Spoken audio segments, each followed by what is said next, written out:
जिंदाबाद जिंदाबाद जिंदाबाद जिंदाबाद कन्हैया जोसेफ जिंदाबाद जिंदाबाद जिंदाबाद कन्हैया जोसेफ जिंदाबाद कन्हैया जोसेफ जिंदाबाद जिंदाबाद जिंदाबाद जिंदाबाद जिंदाबाद कन्हैया जोसेफ जिंदाबाद कन्हैया जोसेफ जिंदाबाद जिंदाबाद जिंदाबाद कन्हैया जोसेफ जिंदाबाद जिंदाबाद जिंदाबाद कन्हैया जोसेफ जिंदाबाद जिंदाबाद जिंदाबाद कन्हैया जोसेफ మిత్రులారా कन्हैया जोसेफ శాంతి వహించండి. ఇక నుంచి రెండు పార్టీలకి జై కొట్టాల్సిన అవసరం మీకుండదు. ఇప్పుడు ఈ నా రాక చరిత్రాత్మక ఘట్టం కాబోతోంది. మనమంతా ఏకం కాబోతున్నాం.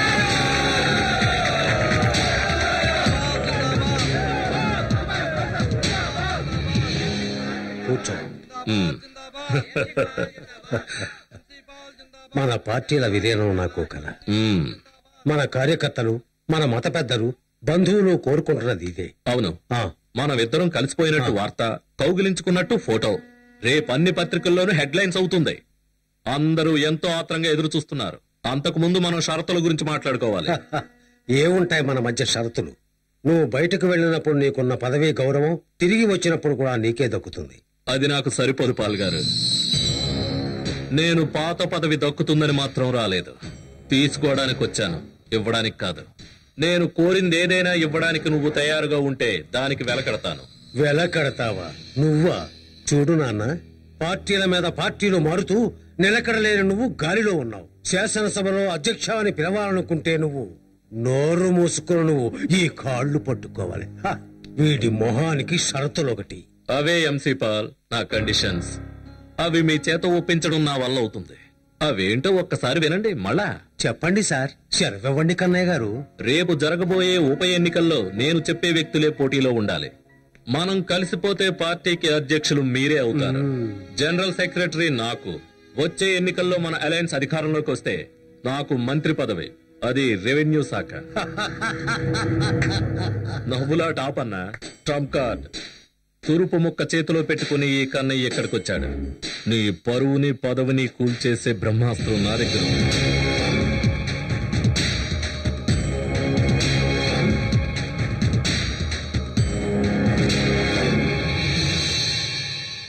ఈరోజు వార్తల్లో ముఖ్యాంశాలు. ఆంధ్రప్రదేశ్ లో 2 ప్రధానమైన రాజకీయ పార్టీలు విలీనమవడానికి ఈ రోజు సిద్ధమవుతున్నాయి. అసమ్మతి వర్గ నాయకుడైన కన్నయ్య, ప్రజా కాంగ్రెస్ నేత అయిన ఎంసీ పాల్ గారు పార్టీ మనుగడను కాపాడటానికి ఇక నుంచి కలిసి పనిచేయడానికి నిర్ణయం తీసుకున్నారు. ఈ రోజు దానికి శ్రీకారం. రాష్ట్ర ప్రజలంతా ఈ విలీన సభను టెలివిజన్ ద్వారా చూస్తున్నారు. ఎక్కువగా మాట్లాడి బోరు కొట్టించరు. మీరే చూస్తున్నారుగా. ఈ వేదికపై కూర్చున్న నా సోదరుడు, మన పార్టీకి సంబంధించి సేనాధిపతి వంటి వాడు శ్రీ కన్నయ్య జోసెఫ్ గారు, వారి అనుచరులు ఇప్పుడు సొంత గూటికే తిరిగి వచ్చేశారు. కర్షక కుటుంబాల వెలుగైన ఈ పార్టీలు కలవడం వల్ల ఇంకా బలంగా, ఉన్నతంగా, ప్రజారంజకంగా రాష్ట్ర ప్రజలకు సేవ చేయగలమని వాగ్దానం చేస్తున్నారు.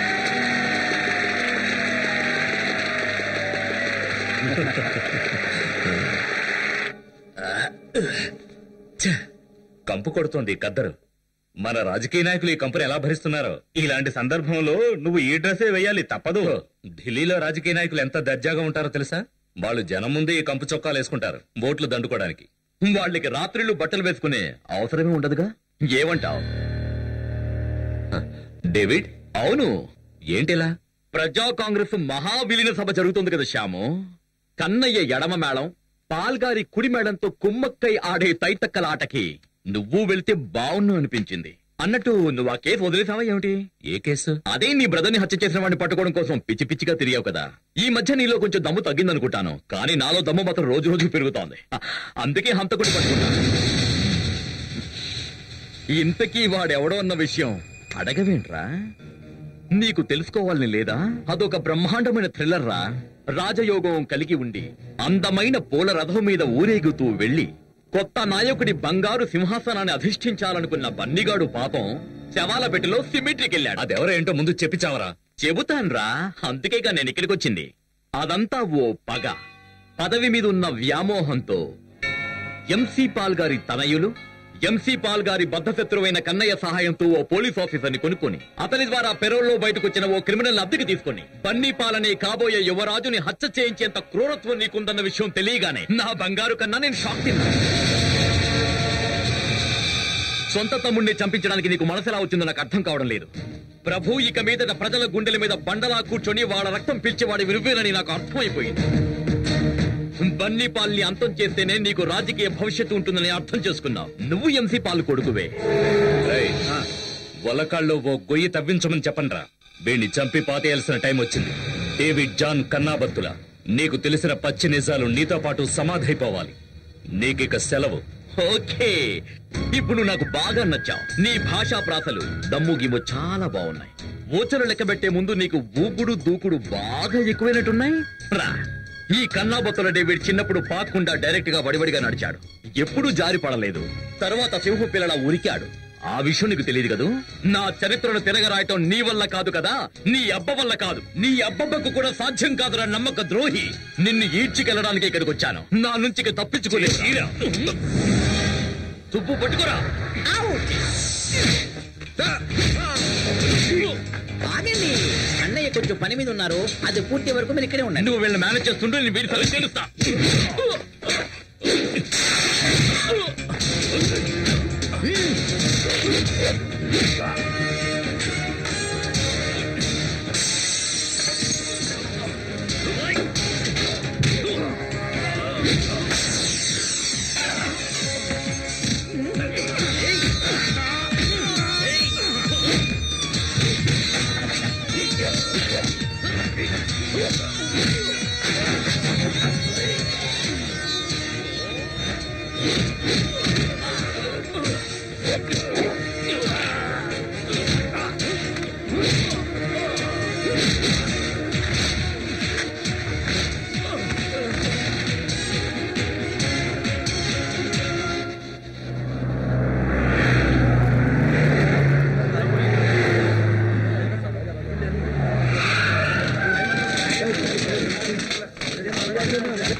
ఎటువంటి గందరగోళం జరగకుండా.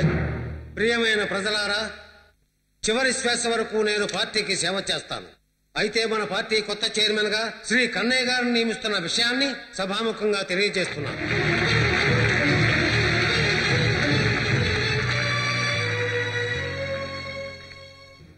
అలాగే మరొక ముఖ్య విషయం కూడా మీడియా వారికి చెప్పాలి.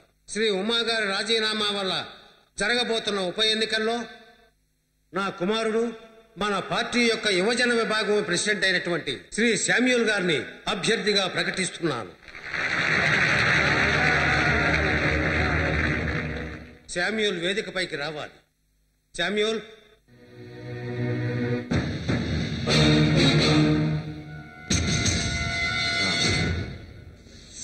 నా పేరు డేవిడ్ జాన్ కన్నాబత్తుల. మీడియా వాళ్లకు, ఈ లైవ్ టెలికాస్ట్ చూస్తున్న చాలా మందికి నేను తెలియదు. నేను ఒక సాధారణమైన మనిషిని. నన్ను నేను పొగుడుకోవడానికో లేక గొప్పలు చెప్పుకోవడానికో రాలేదు నేను ఇక్కడికి. నేను చెప్పేది మీరంతా వింటే ఈ విలీన సభ నాటకం మీకు అర్థమవుతుంది. పార్టీకి సంబంధం లేని వ్యక్తిని ఎవరు పిలిచారు ఇక్కడికి? ఏ మిస్టర్, ఇది పార్టీ అంతర్గత సమ్మేళనం. బయటకు వెళ్లి ముందు పార్టీకి ఇతనికి సంబంధం ఏంటి? నాకే సంబంధం ఉందో కాసేపట్లో నీకే తెలుస్తుంది. మీరు జరుపుతున్న ఈ దొంగ సమ్మేళనాలు, సభలో వెనుక ఉన్న కొత్త తరం గురించి బాగా తెలిసిన వాడిని నేను. మీరు మైకుల్లో కూస్తున్న కోతలు వినలేక, వేస్తున్న నాటకాలు చూడలేకపోయేవాడి నేను. ఈ రోజు నేను ఇక్కడికి ఎందుకు వచ్చానంటే మీ నాయకులకు, మీడియా వాళ్లకు కొన్ని నిజాల్ని ప్రజల ముందు చెబుదామని. అందుకు మీరు అవకాశం నాకు ఇవ్వాల్సిందే. మిస్టర్ డేవిడ్ జాన్ కన్నాబత్తుల గారు, మీరు చెప్పండి, మేమంతా వినడానికి సిద్ధంగా ఉన్నాం. దానికి మీకు ఎవరి అనుమతి అక్కర్లేదు. మీరు మాట్లాడండి. ఆయన చెప్పలేవండి. కూర్చోండి. అధికార దాహం. నీ తదనంతరం నీ పుత్రుడికి పట్టం కట్టబెట్టాలి. ఇంకా అమాయకులైనటువంటి అన్నం పుణ్యం తెలియని ప్రజలను దురాఘాతాలకు గురి చేసి వాళ్ళని హింసించడమే మీకు కావాలి. అదొక్కటే కాదు, సిగ్గు, శరం, నీతి నియమాలను వదిలేసి రాష్ట్రీయ పార్టీ అనే రాజకీయ మాఫియాను నడుపుతున్నారన్న నిజం అందరికీ తెలిసిన అక్షర సత్యం. అదే నేను చెప్పదలుచుకున్నాను. మిస్టర్ రాజగోపాల్, తీసుకురావండి. ముసుగు కూడా తీ. నడవరా ముందుకి.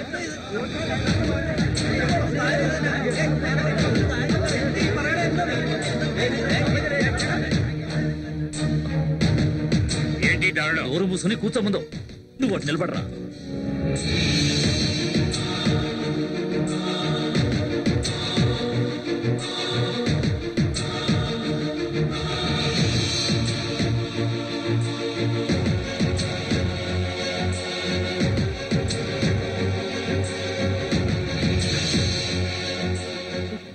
ఎంసీ పాల్ గారి పెద్ద సుపుత్రుడు శామ్యూల్ పాల్ తన రాజకీయ భవిష్యత్తు కోసం తండ్రి గారి బంగారు సింహాసనాన్ని అధిష్ఠించడానికి సొంత తమ్ముడే అడ్డుకోడని అనుకున్నాడు.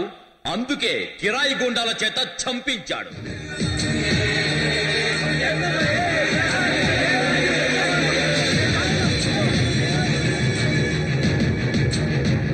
Idea Samuel పాల్ది. దాన్ని ఆచరణలో పెట్టింది గ్రేట్ కన్నయ్య గారు. ఈ చేదు నిజాలన్నీ తెలిసిన పెద్ద మనిషి ఎంసీ పాల్ గారికి వేరే గత్యంతరం లేకుండా పోయింది. అందుకే కన్నయ్య గారు పాల్ గారు ఇద్దరు ఒక అండర్స్టాండింగ్ వచ్చారు. కన్నయ్య గారికి పార్టీ చైర్మన్షిప్, కొడుకు బన్నీ కోసం మిస్టర్ పాల్ గారు కేటాయించిన శాసనసభ స్థానం పెద్ద కొడుకు శామ్యూల్ పాల్. ఈ హత్యా నేరం నుండి ఒక నిర్దోషైన అమాయకురాలని కాపాడాలని నేను నా సహచరులతో కలిసి ప్రయత్నించడం వల్లనే ఈ నిజాలు వెలుగులోకి వచ్చాయి. ముందుగా నేను కృతజ్ఞతలు చెప్పేది మందుకు డబ్బుకు దాసోహం అయి తర్వాత అప్రూవర్ గా మారిన నా మిత్రుడు ఎస్పీ రాజగోపాల్ గారికి.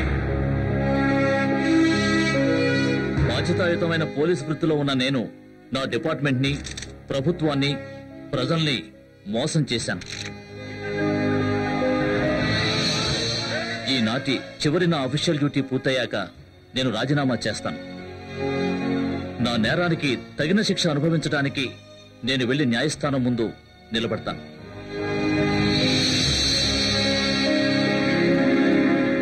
అలాగే నేను చెప్పేది కూడా మీరంతా వినాలి. నీతి నిజాయితీలతో నిజమైన ప్రజాసేవకుడిగా నాలో ఊపిరున్నంత వరకు హృదయపూర్వకంగా నా జీవితాన్ని అంకితం చేస్తాను. ప్రజల పొట్టలు కొట్టేవాడు కాదు, దీనజనులను ఆదుకునేవాడే నిజమైన ప్రజానాయకుడని నేను తెలుసుకున్నాను. మన రాష్ట్ర వ్యాప్తంగా ఎన్నో చోట్ల దొంగ పత్రాలు సృష్టించి నేను ఆక్రమించుకున్న గ్రైనేడ్ భూములను ప్రభుత్వానికి తిరిగి ఇవ్వడానికి సిద్ధంగా ఉన్నానని నేను సభాముఖంగా తెలియజేస్తున్నా. మన జాతి బాగుపడనంత వరకు మన దేశం బాగుపడదు. మన రాజకీయాల్లో ఉన్న కుళ్ళుని ప్రక్షాళన చెయ్యకపోతే ఆ దేవుడు కూడా మన దేశాన్ని రక్షించలేడు.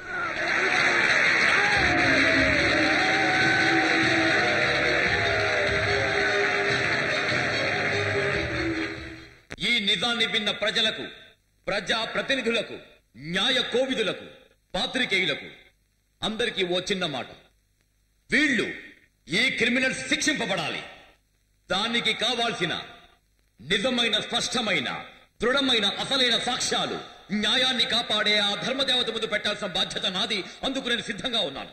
కానీ చట్టంలోని లోపాలను ఉపయోగించుకుని గంజి పట్టి గట్టిగా అయిన ఖద్దరు చొక్కాలను ధరించి ప్రజలను మోసగించాలనుకుంటే మాత్రం ఆయుధాలు తీసుకుని వాళ్లకు దేహశుద్ధి చేయడానికి నేటి యువత ముందుకొస్తుంది.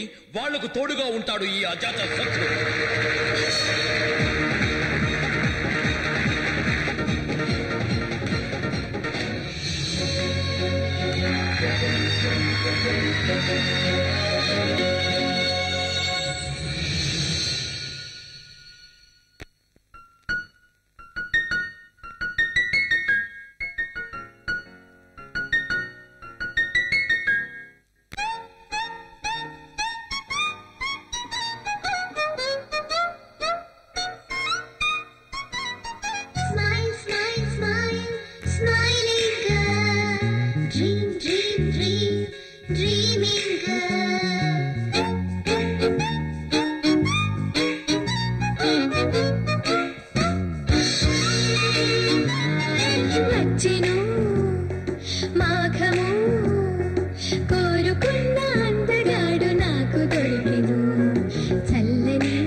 పెళ్లి తలంబ్రాలుగా వయసు ఎగిసింది ఉరికి